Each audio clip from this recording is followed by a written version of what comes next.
And that kind of got my wheels turning, but it was still years of, just helping people with health and wellness. And people would say, oh, you should be a health coach. And I just laugh and say that I didn't go to school for that initially. Like, I'm good. Thanks.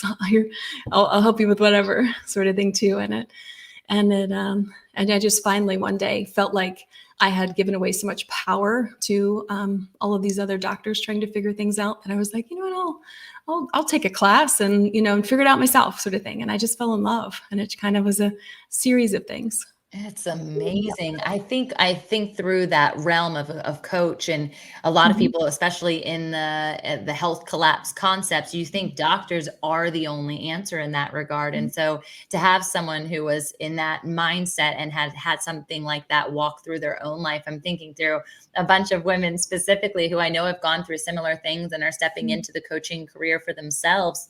And how powerful it is, one, to have that empathy factor, and two, to know that there are alternative resources outside of just the traditional medicinal realm that we are exposed to and kind of like catered into, and not in a healthy way. It's just like, this is what you have to do. I remember even going in and having my daughter have to get her, checkup, her annual checkup right before she started school, and knowing before I walked in the door that it was her vaccines. And I was like, I don't want her to have these. And I already had been discontent with it. I knew I was settled on this decision. And by the time that the conversation ended, I felt like I was being forced into doing it, did it, and felt immediate remorse. And I am not pro-vaccine, anti-vaccine, so don't let this change like political conversation.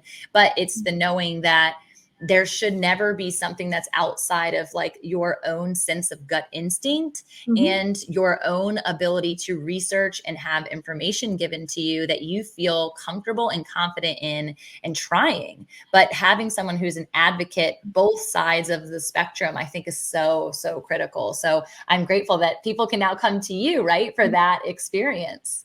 Definitely. Yeah. And then it's been a journey the last few years. It was like in 2020, God really spoke that Isaiah 43 verse over me where he said, he's going to do something new. Do I see it?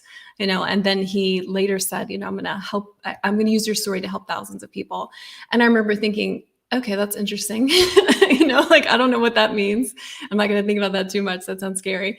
But then in my human mind, I was like, well, he's probably just going to want me to write some more blog posts for him or something.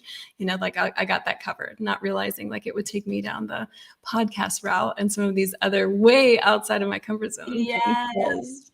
But it's incredible because I know so many people who are struggling in this realm in almost every part of the conversation that we're having at this point, but also knowing that there is this culture that is just in a cycle around deteriorating health. And a lot of the times they don't parallel stress or overwhelm or any of these other burnout conversations connected to their health. They just associate it to the speed at which they're living or the workload at which they're living in. And to know that it's actually taking a massive toll on their bodies is a whole, another realm and depth that they need to touch base with. And I really talk a lot in the Fit and Faith podcast at the beginning of this show 4 years ago about the mind, body, soul integration and the critical element of alignment in that. Can you talk to us through like what your revelations have been in that regard after walking through it and then studying it?